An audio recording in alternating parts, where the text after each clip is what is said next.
سلام كبرات تخطتلتين لومي 28 تقمتي باستدال وزيناتات ጌታቸው ረዳ በዛዕባ መቀለ ዝወጽ ሓበሬታታት አመልኪቱ ዝሃቦ መልሲ በዛዕባ ትግራይ ዝቀጽል ዘሎ ኩናት በዝመልከት በጀነራል ታደሰ ወረደ ዝተዋሃበ ዝርዝር ሓበሬታ ወዱን ፕሬዝዳንት ዩጋንዳ ፕሬዝዳንት ክኸውን ድሌት ከም ዘለዎ መግላጹ ኣብ ዓዲ ጣልያን ዝተገብረ መጥቃዕትን ካልእን ዘጠቃለለ ክኸውን እዩ ኣብዛ ቻነል ድማ ናይ ወትሪ ተኸታተልትን ምዃን ሰብስክራይብ ክትገብሩን ናታ ናይ ደወል ምልክት ክትጥውቁን ብኽብሪ ይዕድመኩም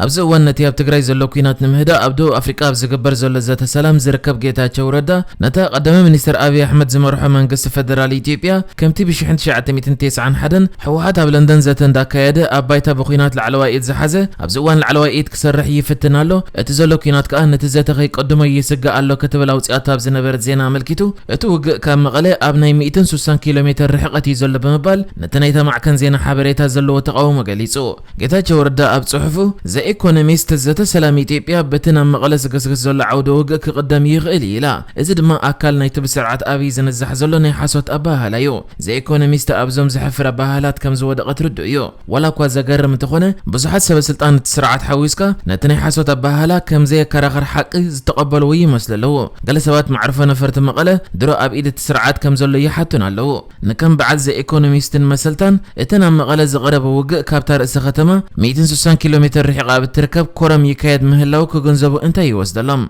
اقداس ايكونن جن امونات حويسو بزحات مع كنازينا كباب مرتع الناس ازخون زوبا ينقسقس مهلاون ناي بحق ازيزه تحساسي بكبل صحيح لا كم زفلت ابز اوان ጌታቸው ረዳ ኣብ ትክሳብ ሰንበት ዝቕጽል ዘተ ሰላም ኣምስታፍ ይዘላ እዚ ከምዚልን ኮለ ድማ ኩናት ትግራይ ሰላማዊ መፍትሕ ንኸረክብ ኣብ ደቡብ አፍሪቃ ዘተ ሰላም ኣብ ዝካየደሉ ዘሎ እዋን ኣብ ትግራይ ኣብ ዝተፈላለዩ ግንባራት ሰፊሕን ከቢድን ውግእ ይካየድ ከም ዘሎ ዋና ኣዛዚ ሓይልታት ትግራይ ጀነራል ታደሰ ወረደ ገሊጹ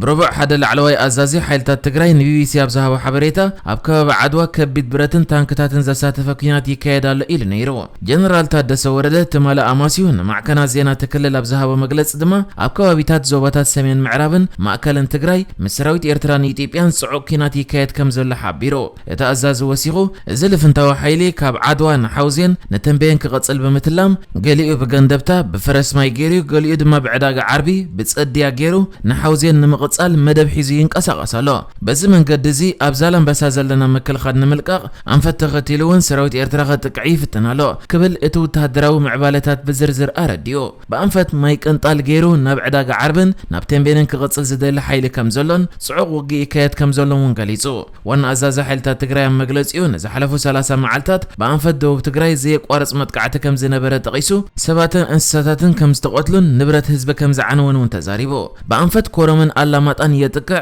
ከቢድ ውግእ ይገብር ነይሩ ጥሪትን ንብረትን ህዝቢ ማዓት ይሃሊቁ ኢሉ ክዛረብን ከሎ ኣብ ከባቢታት ባላ አላማጣ ጨርጨር ኣመንጎ ኮረመን አላማጣን ከባቢ ኮረመን ውግእ ይካየድ ከም ዘለውን እቲ ጀነራል አፍሊጡ እቲ ጀነራል ወሲኹ ብቆላ ገጽ በአብዓላ መዓልታዊ ደብዳብ ኣሎ ድሕሪ ምባል በተንፈት ክካየድ ጽንሕ መጥቃዕቲ ገና ይቕጽል ከም ዘሎ አብሪሁ ጀነራል ታደሰ ወረደ ሰራዊት ኢትዮጵያ ካብ ኤርትራና ተበገሰ ምስ ሰራዊት ኤርትራ ብልፍንቲ የጥቅዕ ከም ዘሎ ሓቢሩ ሰራዊት ኤርትራን ኢትዮጵያን بحبار بزالنبسا بغرو سرناي انفت عداغا ربعن ازي كبيت زي قارصن متقعته كغبرو كم زقنيو ب 26 تقمتي بتدغاغامي مسمرات نمسبار زعلم متقعتات يفتن كم زلو اتا حيزو ابريو ابز حلف قنيات سراويت ايثيوبيا مشارختون كتماتات شيره اخسوم عدوان علاماتان كورمن كم استقواصاصرو تغليصيو جنرال تادسه نزا املكيتو سراويت ايثيوبيان ايرتران كتماتات كم استقواصاصرو بمحبار حيلتاتهم ابزورياتن كتماتات كم زلو املكيتو اب تግራይ ደፊኦም ياتو لو أباخصو من عدوان بزيحم اللو هتن كتماتات حيزوم من يمصلو سمين معراب قديفهم شره ما يتصبري حيزوم اللو بمبال انتخونا حيلتاتهم زغدفو بوتا كم زيله مسبهر تكويناتات حيزو يرد كبابيتات اديابو شره صلمتي اسغده زانا عاديتن انكرنگن اب تحت حيلتات تግራይ كم زركبه حبيرو مزيات حيزو ات جنرال ترجمن اقداسنتن مقيار بوتاتات اب كينات تقيسو نت حيلتاتهم زختلو زلو ات زاتو حيل دجن زي يرخبلو كونتات مفتار مخونه تنتينو بغال مداي اتغون غون زكوينات ابدو افريقا زكاي زلو لزب سلام باونتا كم زقبلو بمغلاص نتوكينات بوليتيكاو فتح ممصا زحجز كخون زلوم تثبيت كا اغميتو ابز غداي جنرال تادسه از غداي موداتو كا بوليتيكاو مفتح وصاي بخوينات كفتح كم زي كقلب مأمات نسلام زلوم دلونات اسميرو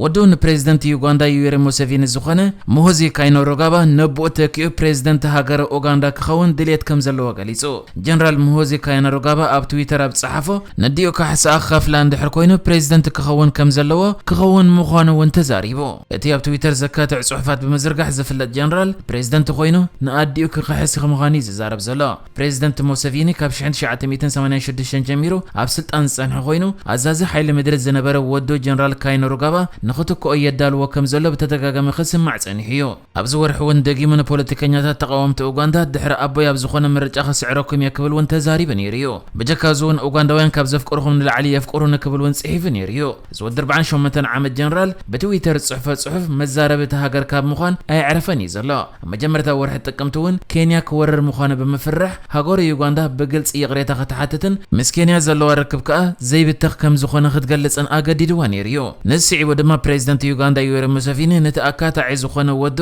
ሌተናንት ጀነራል ሙሆዚ ካይነሩጋባ ካብ ሓላፍነት ሰራዊት እቲ ሃገር ካብ ስልጣኑ ኣልይዎ እዩ ብድሕሪ ዝውን ሙሴቪኒ ኣብ ዝሃቦ መግለጺ ወዶ ኣብ ዝኾነ መንግስታዊ ጉዳያት ኣብ ትዊተር ከም ዘይጽሕፍ ገሊጹ ነይሩ እዩ ይኹን እምበር እቲ ጀነራል ዝኾነ ነገር ካብ ምግባር ዝዓግተኒ የለን ክብል ኣብ ትዊተር ጽሒፉ እዩ ነይሩ እቲ ጀነራል ቅድሚ ሕጂ እውን ኣብ ናይ ኢትዮጵያ ጉዳይ ምስ ትግራይ ዘተሓሓዝ ርእይቶታት ክህብ ተሰሚዑ ነይሩ እዩ ኣብቲ ናይ ሓይልታት ትግራይ ዝደገፈሉ ናይ ትዊተር ጽሑፋቱ ድማ ሓይልታት ትግራይ ነቲ ደው ኢሎምሉ ዘለዉ ዕላማ ይድግፉ ከም ዝኾነ ድሕሪ ምግላጽ ንሕዋትና ትግራይ ደፊሮም ሕዋትና ዝቆትሉ ክቕጽዑ ኣለዎም ክብል ጽሒፉ ነይሩ እዩ